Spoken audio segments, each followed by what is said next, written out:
Kevin Murphy, we did a lightning fast review of your extended scales. E major, E minor, flat 3, flat 6, flat 7. Move that to E5.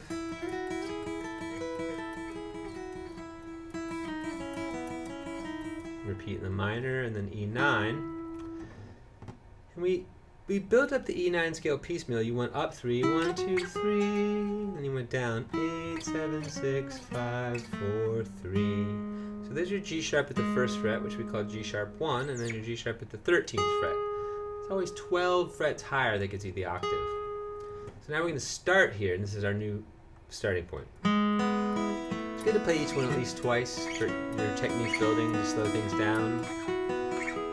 And then that's your terminus of G sharp at 13, and you turn around and go home. You can pair that with your E triad since you're already playing one. E major, E major, 9, 9, 7. This one was rusty.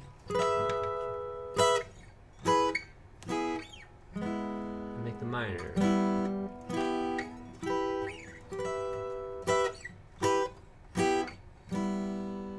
Then we did a pair of octave scales, E major. So remember, you're connecting open E to E2 to E5.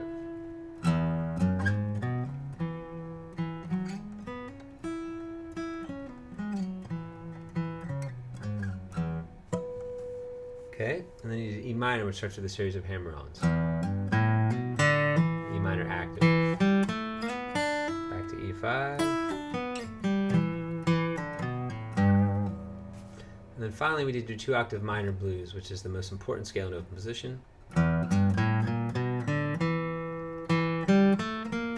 to go back a few pages in your book to find this tab. Take the high octave in particular and just work it. And then bend the first string. That's technically in the key, but not in the scale pattern. Second string. And third string, but at the second fret. Trill on the D. Any of those can be trilled, but the D sounds particularly cool. Great. Then we worked on 2 new songs. So the Sunshine song, you're going to capo at 1, and you're going to play in the key of A. Now his pitch is somewhere between A and B flat, so it's kind of indeterminate because it's an old recording that was probably slowed down or sped up after it was recorded, which was typical back then. But we're going to play A, which is the 1, D, which is the 4, and E, which is 5. So A, D, and E are always fused together, and they always sound good together. Just like A minor, D minor, and E minor would if you were in the key of A minor instead. And his rhythm was like this. It used tap. So once you start by just going chord, tap. When you tap the strings, come from above instead of trying to come this way like a strum. Chord, tap. And give it a good pop so it has a percussive sound. You don't have to, you're not going to hurt your guitar. And I think the pattern was this. It's been a few minutes. It was let's see. It was like. That's right. So one big strum, tap, and then smaller strums, followed by taps. And then I just kind of artificially start the pattern over, even though he does some more subtle things than that. So it's like.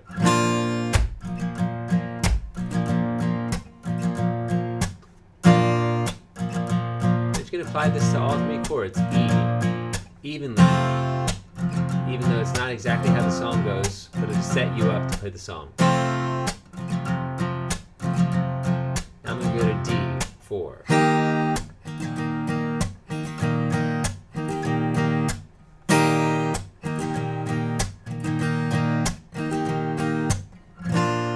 So work that technique, and just know you're playing the 1, the 4, and the 5 of the key. And I Wish I Could Change the World is in the key of E minor. It's one of the most standard keys there are.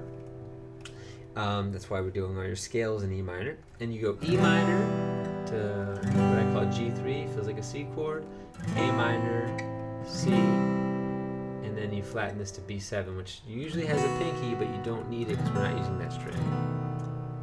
Now I want you to play these chromatic runs. 1, 2, 3, and then repeat it on the A string. Okay, those are the interesting melodic portions. Now you want to connect the chords and the runs like this. E minor, and then A minor, And then the actual riff goes like this. It's a 4-note arpeggio on E.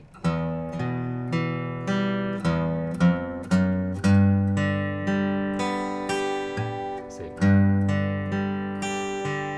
At the very end, he goes back to the G root. So the G run goes like this. So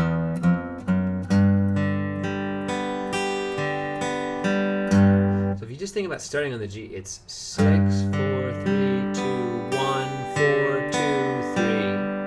Again. And then he puts the G one more time at the end to lead to the A. So it's like same as the E chord, just 4 notes in a linear row. Chromatic run, linear, but it goes back to the G string. It goes 5, 4, 3, 2, 3, and then a linear B. 5, 4, 3, 2. So the whole thing is this.